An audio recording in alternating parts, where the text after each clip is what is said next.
Chandana. Karnepudi Smita Madam is a highly experienced and dedicated educator with total 26 years of our service, including 9 years in Board of Intermediate Education, Andhra Pradesh. Worked in multiple roles, including lecturer, administrator, and exam coordinator. Renewed for motivating and inspiration students, fostering a culture of learning and constantly driving academic success.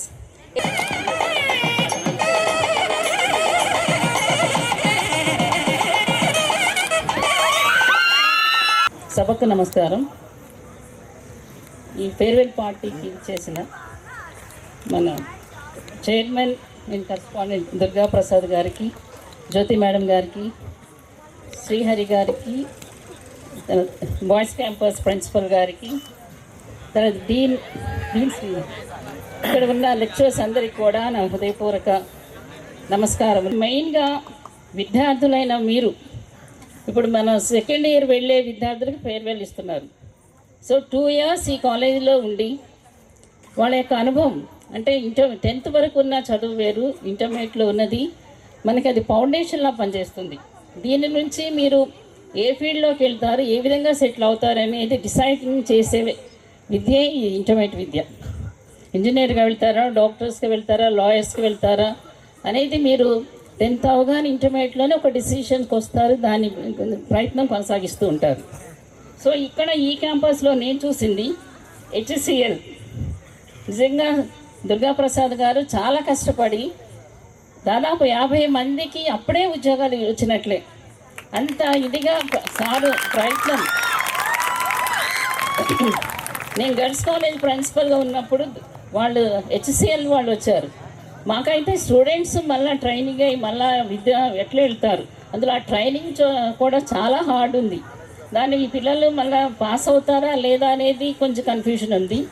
తర్వాత ఆ పిల్లలు కూడా అదే విధంగా feel అయిపోయి వాళ్ళు వెళ్ళాల, only BTech వెళ్ళిపోతే జాబ్ వస్తుంది అనేసి ఉద్దేశంతో.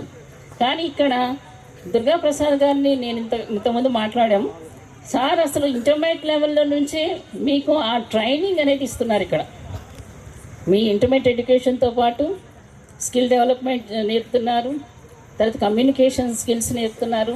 సో అలాంటి ప్రయత్నం అనేది అంటే స్టూడెంట్స్ అనేవాళ్ళు తన దగ్గరకు వచ్చిన వాళ్ళు మంచిగా సెటిల్ అవ్వాలనేది భావంతో సార్ నిజంగా చాలా కష్టపడుతున్నారు. సార్ మీకు వీళ్ళందరి తరఫున కూడా ధన్యవాదాలు తెలియజేస్తున్నాను. సార్ మీరు మీ సెటిల్మెంట్ అనేది ఇప్పుడు డిగ్రీ బీటెక్ చదువుతారా లేకుంటే దేనిలో మిగిలిన విద్యార్థులైనా ఎవరైనా మామూలు డిగ్రీకి వెళ్తారా అనేది మీ యొక్క టాలెంట్, మీ యొక్క ఎబిలిటీ ఏంటనేది మీకే తెలిసిపోయి ఉంటుంది. ఇప్పటికీ మీరు దేనిలో సక్సెస్ అవ్వగలరు, ఏ విధంగా వెళితే మన జీవితం మంచిగా సెటిల్ అవుతుంది, మన స్కిల్స్, మన యొక్క ఆలోచన, మన యాటిట్యూడ్ ఏ విధంగా ఉంటాయి అంటే మీ స్కిల్స్, మీలో ఉన్న తెలివితేటలు, ఊహాత్మక లక్షణాలన్నీ మీరే అంచనా వేసుకోవచ్చు.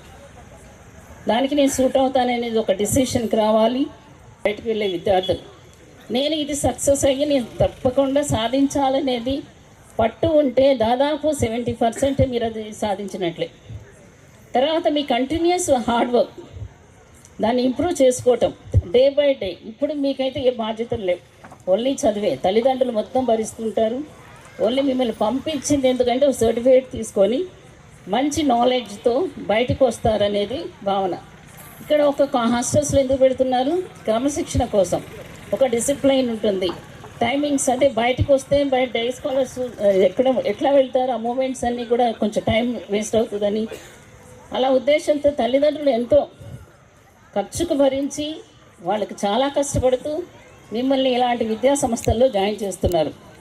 సో మీ టయాన్ని వాళ్ళు ఇచ్చిన టయాన్ని మీరు తిరిగి ఇవ్వాల్సింది ఏంటంటే మంచి హైయెస్ట్ మార్క్స్తో పాస్ అవ్వటం, తర్వాత మంచి ఇన్స్టిట్యూట్స్లో అడ్మిషన్స్ పొందటం.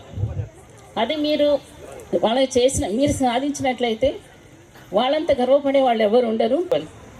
వాళ్ళకి మనం విధేయత, వినయం అనేది చూపించాలి.